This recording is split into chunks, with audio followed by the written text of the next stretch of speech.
Alright everyone, welcome back. So yeah, you can read the title. You can see what jerseys are behind me. We got Boston versus Toronto once again in the first round. The ironic thing is though, is it's actually never happened since I started doing the channel. It hasn't. It hasn't actually happened. The last time these two teams faced off was 2019. They faced off a year prior to that in 2018. Those were the first 2 years I was getting into hockey, necessarily. So the perception that I had when I was a little kid that Boston dominated Toronto. And we'll see if that's the case this year. It's going to be pretty interesting to see. So we'll start off with the Bruins and their team stats. The Bruins are 47, 20, and 15 for 109 points. They are 6th in the NHL. They have a 24, 11, and 6 record at home, and they're 23, 9, and 9 on the road. So a lot of people actually thought, including myself, the Bruins would not be a playoff team this year. I actually did think the Bruins would be a playoff team this year. I just didn't think they would be that caliber they were last year, which they definitely are not. They're most definitely not. But they're still a pretty good hockey team. They still are. They're still top 10 in the NHL, and they deserve a lot of recognition for that. They have scored 267 goals, have let in 224, which is good for about 40 differential, a little bit under, a little bit over 40. They have a 22% on the power play, which is 14th. They have a 82.3 on the penalty kill, which is 7th. So the power play is kind of surprising. I figured the power play would be a little bit better, but it isn't. But I guess you got to take into consideration that a lot of the guys from the old guard that made it so good are no longer on this team. And that's what people don't realize too. When Boston was beating Toronto in those years prior, Boston had Bergeron, Boston had Rask, Boston had a lot of other guys on their team, and I think Chara too. They had a lot of guys on their team back then who are not on their team now. It's kind of like the old guard is left, and there's still some guys from back then, but there's a lot of guys who are new to this and have not played Toronto in the first round. And the same goes for Toronto. Toronto's currently 46, 26, and 10 for 102 points. They are 10th in the NHL. They are 22, 15, and 4 at home, and they're 24, 11, and 6 on the road. So again, as I said, I look at Toronto. They are a different team than they were when they played Boston those past couple of years ago. They are. They're a way different team. There have been a lot of guys who have left. There have been a lot of guys who have come in since then. And I'd say they've improved since then. I would argue that, even though they're lower than Boston still in the standings, I would say they've gotten better. They have a good goal differential, 303 goals scored. They have 263 goals against for a good 40 to 50 difference there. Their power play is ranked 7th with a 24.3%, and their penalty kill is ranked 24th with a 76.3%.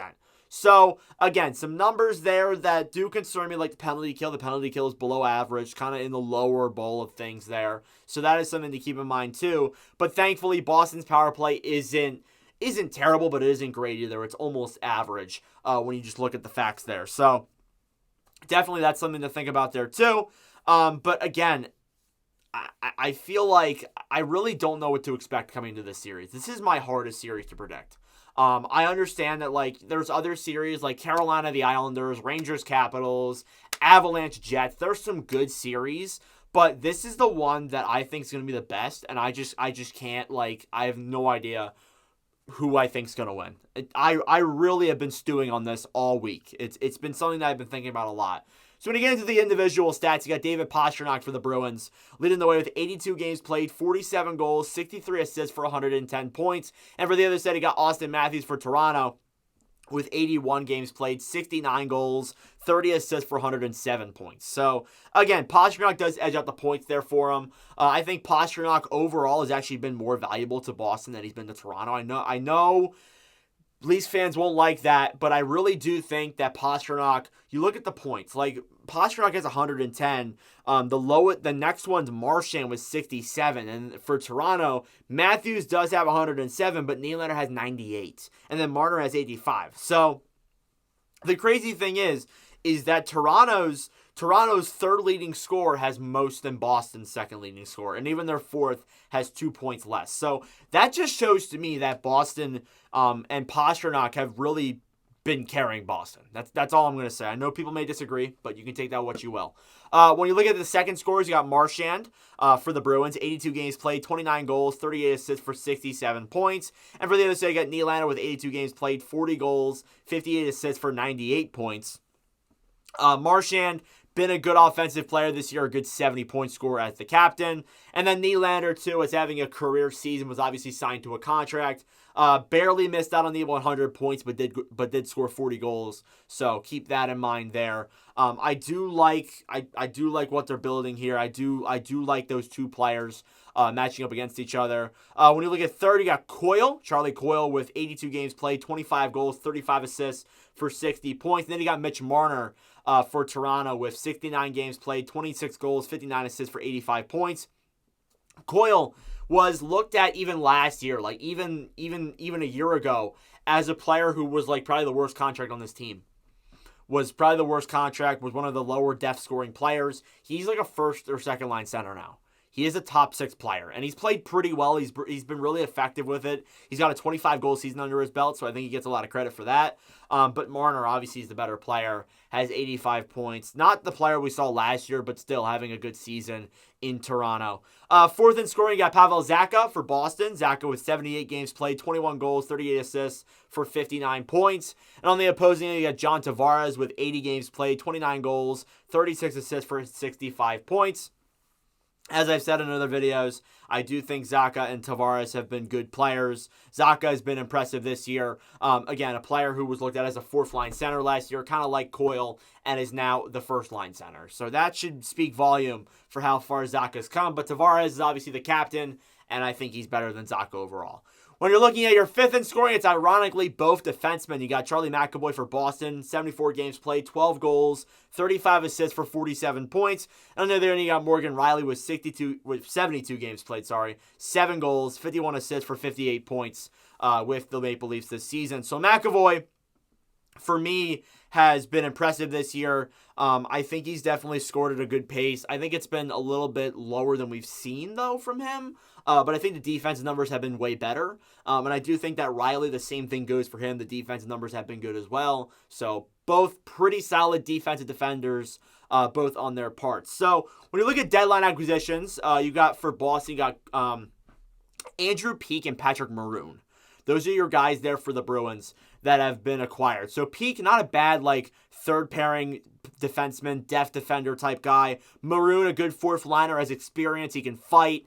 He can do all those kinds of things. It's kind of weird to see him on Boston, but it's 2024. Who cares?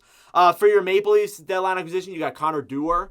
Dewar, a good fourth line or depth player. Lyubushkin, kind of the same thing, a good depth defenseman. And same with Edmondson.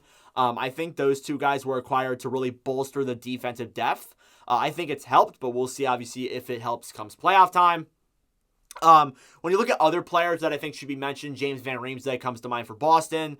Has kind of quieted down a little bit, but has been a good scorer. Matthew Poitras as well. Poitras, I think, has been impressive, too, for Boston. And then Jake DeBrusk as well. DeBrusk, not scoring at the rate that we've seen him score before, but still a really solid player. And then you got Hampus Lindholm there, too, who's a good top pairing defender, bolstering that there with Charlie McAvoy. Guys for Toronto, Max Domi for sure. Domi and Bertuzzi have been a little bit underwhelming, but still, come playoff time, they are playoff ready. They are reliable, physical scorers who can get you some clutch goals in the playoffs. I think a guy you should mention too is Mark Giordano, a little older in age, definitely, but still kicking at it, so impressed with him. And then Matthew Knies, too, a young player who was really effective in Toronto's run last year against the Tampa Bay Lightning and Panthers. So we'll see there if Knies can do that against Boston this year. When you look at your goaltending battle, you got Samsonov versus Swayman. So Swayman with a 25-10-8 record, a 2.53 goals against average, and a .916 save percentage. Your backup's Linus Ullmark. Swayman, I think, has been good. However, since the All-Star break, he's been a little bit inconsistent, so you do got to keep that in mind. He's been a little bit since then. So we'll see if they decide to run with Swayman or they decide to run with Ullmark. I think they go with Swayman, but I've seen crazier things happen. They could honestly go like a tandem, kind of like what Carolina's doing. They could run two different guys at the same time, but obviously we'll find out if that actually comes into fruition. And then for Toronto, you got Ilya Samsonov. Samsonov with a 23-7-8 record, a 3.13 and a .890, and your backup is probably going to be Joseph Walsh. So Samsonov, that's the other issue there with Toronto. Who's your goalie going to be? You probably start Samsonov, right? But then again, if Samsonov doesn't start too good, do you throw Woll in? And if Woll doesn't start off too good, do you throw Samsonov in, or do you go Martin Jones? Honestly, I have no idea what to think here when I'm looking at Toronto's overall goaltending chart. That's one thing I've been concerned with, that and the defense. I think the defense is as good as it's going to get, honestly. We'll see if it's actually going to be legitimate come playoff time, but obviously we'll find out there. So in terms of who I think is going to win, I have no freaking idea. I can't lie to you. This is a series that I'm so split on.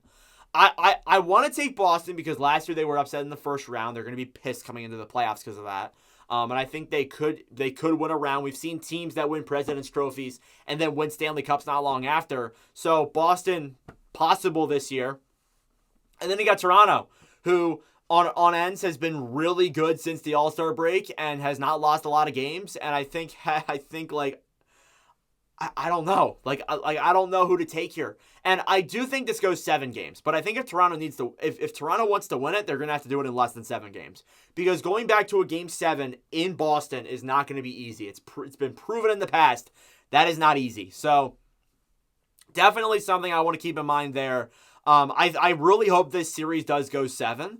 I would love to stream some of these games in the playoffs. I know I am streaming game 1 for sure. That in Carolina I will be streaming for, so stay tuned for that. But yeah, I am very intrigued to see where this series goes. I'm very intrigued to see who wins. But regardless, let me know your thoughts in the comment section down below. Who you guys think is going to win? Thank you all for watching. If you enjoyed, make sure to like, subscribe down below. I greatly appreciate it. But regardless, I will see you guys in the next preview. Adios.